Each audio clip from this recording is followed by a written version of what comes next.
Olá, saudações a todos, sejam mais uma vez bem-vindos ao canal e hoje eu vou abordar um tema que eu não vi ainda ninguém comentar, mas que eu julgo ser bastante interessante, que é a quantidade cada vez maior de atletas africanos no atletismo que estão competindo por outras nações, normalmente Europa, Estados Unidos, Canadá e também o Bahrein, que é um país que a gente já conhece de bastante tempo, que naturaliza africanos para competirem principalmente em maratonas e provas de maior distância. Por que eu coloco dessa forma? Primeiro, uma rápida retrospectiva quando a gente pega o futebol, que é o esporte que nós temos maior conhecimento. Se a gente for olhar a seleção francesa até os anos 1980 mais ou menos, era uma seleção de branquelos, né, de homens brancos. Mas devido à miscigenação cada vez mais crescente, a França tem uma quantidade gigantesca de ex-colônias africanas. Esses africanos migram para a França e passaram a ter maior espaço. E assim a seleção francesa, já nos anos 1990, ela passou a ter vários negros. Inclusive foi campeão em 1998 com vários homens negros. A maioria nascidos, inclusive, na França. Nos anos 2000 e 2010, então, esse número foi tão crescente que a gente chega ao ponto que a gente tem hoje muitos mais negros do que brancos jogando na seleção francesa, o que eu acho particularmente algo muito legal a gente ter essa miscigenação.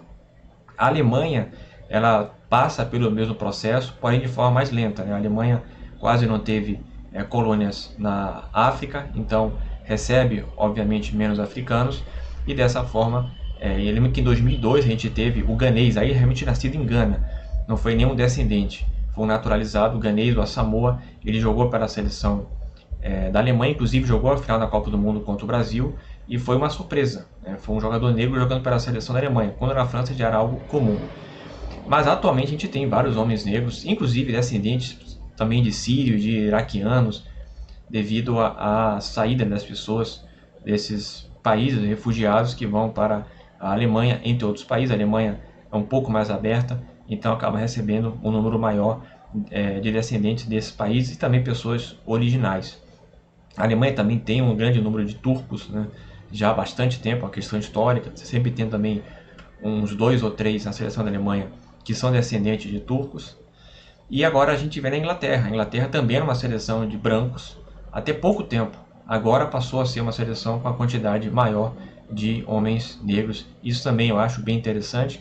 Um pouco preocupante para o Brasil, né? Porque o Brasil, eu pelo menos via como a grande vantagem da seleção brasileira, além de ter uma população muito grande, isso conta também, a gente tinha uma miscigenação muito grande aqui. Agora os países europeus também têm. Então isso por si só eu acho muito legal, jamais vou criticar. Eu não gosto de ter um estereótipo ali, um biotipo único para cada seleção. Eu gosto de miscigenado, para mim isso é fantástico. Mas a questão é quando isso não é de forma natural. O que me saltou aos olhos pela primeira vez foi em 2012, quando o Mohamed Farah, conhecido como Mo Farah, ele é um somali de nascimento, Somália, que nasceu na Somália, ele competiu pela Grã-Bretanha em casa em Londres e ganhou algumas medalhas de ouro. Foi um grande destaque.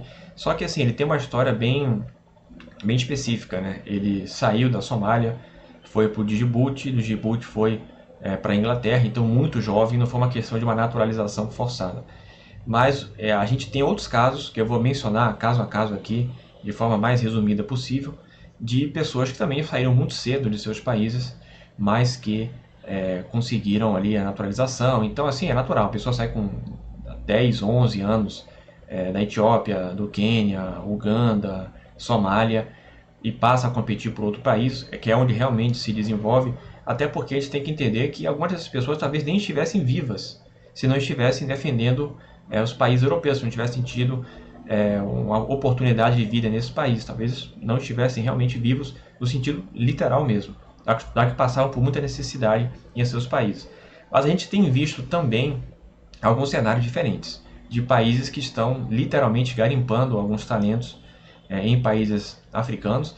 E eu deixo aqui o seguinte comentário: isso é bem diferente dos cubanos, né? A gente tem vários cubanos que acabam fazendo a deserção de seu país. A gente teve, por exemplo, a medalha de ouro para Portugal, Pedro Pichardo, que na verdade ele é cubano, deserdou do país pelas circunstâncias dele, não vou aqui entrar em debates. Temos, por exemplo, o Leão, que é um dos melhores jogadores de vôlei do mundo, jogando pela Polônia. Então a Polônia tem um atleta negro jogando por sua seleção de vôlei, uma coisa, creio que seja inédita, tá? Não acredito que a Polônia já teve um atleta negro anteriormente no vôlei. Por uma questão também específica, o Juan Torena também jogando para a Itália, o Leal jogando pelo Brasil. Essa é uma outra questão, é uma questão mais política, né? Mas o que eu estou abordando aqui é uma situação de países que estão literalmente garimpando esses atletas, e quando eles chegam em seus países, por convite, por exemplo, para estudar em uma universidade, eles naturalizam, eles passam a competir por seus países. Então, atletas do Quênia, atletas da Etiópia, Eritreia, Somália, eles não estão deserdando, né? É claro que existe deserção na África. Eu lembro da seleção de Serra Leoa, que disputou no início dos anos 2000, a Copa do Mundo Sub-17, de futebol mesmo, por incrível que pareça, né? Serra Leoa não é tão tradicional, mas classificou para aquela edição, na Finlândia. E eles chegaram lá ao final do último jogo, quase todos os jogadores deserdaram. A gente tem também situações de deserção na Eritreia. A Eritreia é um país que vive um regime terrível, né? Tem uma história muito triste, e geralmente quando a seleção da Eritreia sai para jogar fora, a grande parte da seleção pede deserção. Inclusive eles não conseguem manter uma seleção decente também por esse motivo, né? Mas é uma questão também política. Mas o que eu estou trazendo não são questões políticas. É a questão realmente de que alguns países têm, na Europa principalmente, Estados Unidos e o Bahrein também. O Bahrein é um caso que não precisa nem comentar, né? Mas que eles têm feito esse tipo de atração, né, a esses atletas africanos. Eu vou colocar agora na tela, só para vocês terem uma ideia. Não vou colocar todos os atletas, senão o vídeo ficaria gigantesco, mas eu acho que é bem interessante que vocês vejam mais ou menos do que eu estou falando, o tamanho dessa situação. Vamos lá, vou apresentar dois exemplos para não ficar um vídeo muito grande, até porque ficaria muito repetitivo eu falar e mostrar exemplos da mesma coisa. Primeiro são os 5.000 metros para homens, prova do atletismo bem tradicional.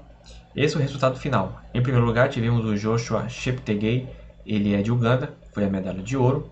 Em segundo lugar, o Mohamed Ahmed, que pelo nome a gente percebe que ele dificilmente é nascido no Canadá. Pois é, realmente não é.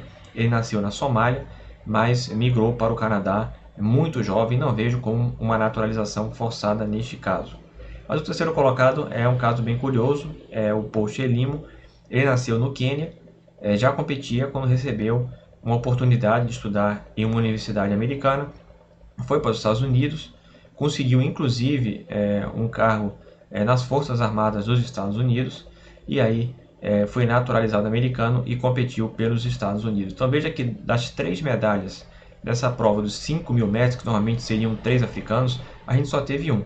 Por sorte, foi justamente a medalha de ouro com o Joshua Cheptegei de Uganda.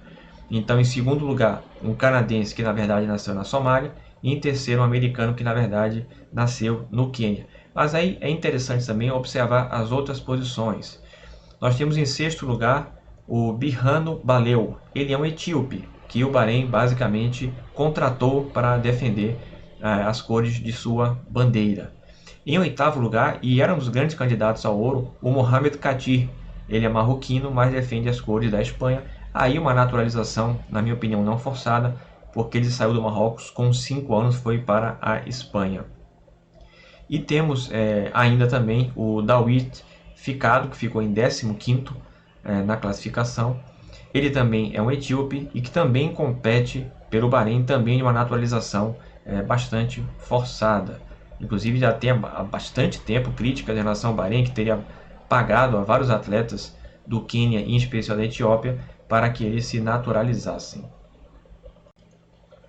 Vamos agora ao segundo exemplo. Tivemos a maratona feminina terminando agora há pouco, o resultado final foi esse. A Peres Chepchirchir e a Brigitte Kosgei conquistaram pelo Quênia ouro e prata respectivamente. Em terceiro lugar, a Molly Seidel dos Estados Unidos, mas o que eu quero observar é a sexta colocada, a Melat Isaac Kejeta. Ela nasceu na Etiópia, mas entrou na Alemanha como refugiada, sendo que ela já era atleta do atletismo, especificamente na maratona, o que é um pouco estranho, né? Já que ela vislumbrava um projeto de vida bem interessante como atleta. E aí, eu não quero aqui fazer nenhuma acusação nem à atleta nem à Alemanha, mas é aquela história, quando alguém entra como refugiado no país, conquista a naturalização de uma forma menos burocrática e, consequentemente, consegue competir pelo país também de uma forma mais simples e mais rápida. Portanto, se a Alemanha queria a Kejeta e a Kejeta queria a Alemanha, a melhor forma foi ela entrar como refugiada. Em sétimo lugar, tivemos a Eunice Chembichi Chumba. Ela é nascida no Quênia, mas compete pelo Bahrein também, basicamente uma contratada para defender as cores do país da Ásia. Mas eu quero dar um destaque, é a 17ª colocada, a Sally Kipyego. Ela nasceu no Quênia, inclusive em uma tribo que é caracterizada por ser muito forte nas maratonas. Recebeu aquele convite para estudar em uma universidade americana. Ela continuou a competir pelo Quênia até que em determinado momento ela trocou de nacionalidade, passou a competir pelos Estados Unidos, e a Kipyego era uma das grandes favoritas a ganhar medalha nessa Olimpíada na maratona. Então, apesar de ter terminado em 17º, não é uma competidora qualquer. E agora, para encerrar, outras 3 atletas, 2 na maratona. A da esquerda é a Tegitu Daba, ela é etíope, mas foi contratada pelo Bahrein para defender as cores do país asiático. Não conseguiu terminar a maratona, mas é uma atleta bem competitiva. Já a do meio é a Lona Chemtai Salpeter. Ela tem uma história bem interessante, ela nasceu no Quênia, mas foi trabalhar na casa do embaixador do Quênia em Israel como babá. Acabou começando a competir e aí conseguiu se tornar maratonista. Para quem assistiu toda a maratona, viu que ela esteve entre os 5 primeiros lugares durante quase toda a corrida. No finalzinho é que ela acabou perdendo o ritmo e aí não conseguiu terminar bem posicionada, mas foi competitiva, esteve muito próximo de conquistar uma medalha nesses Jogos Olímpicos de Tóquio. Então, uma naturalização que eu acho um pouco mais aceitável. Poderia competir pelo Quênia, mas acabou começando mesmo ali a correr somente quando morava em Israel. E para finalizar, eu deixei aqui a atleta que terminou com a medalha de bronze nos 1.500 metros femininos. Ela era candidatíssima à medalha, é a Sifan Hassan, nasceu na Etiópia, mas pediu refúgio na Holanda e por isso compete pela Holanda. Era muito candidata à medalha de ouro, junto também com a queniana, que acabou conquistando a vitória, a Faith Kipyegon. Então, é outro exemplo de alguém que acabou indo para um país europeu como refugiada e aí conseguiu essa naturalização e hoje, ao invés de defender a Etiópia, defende um país europeu, no caso a Holanda.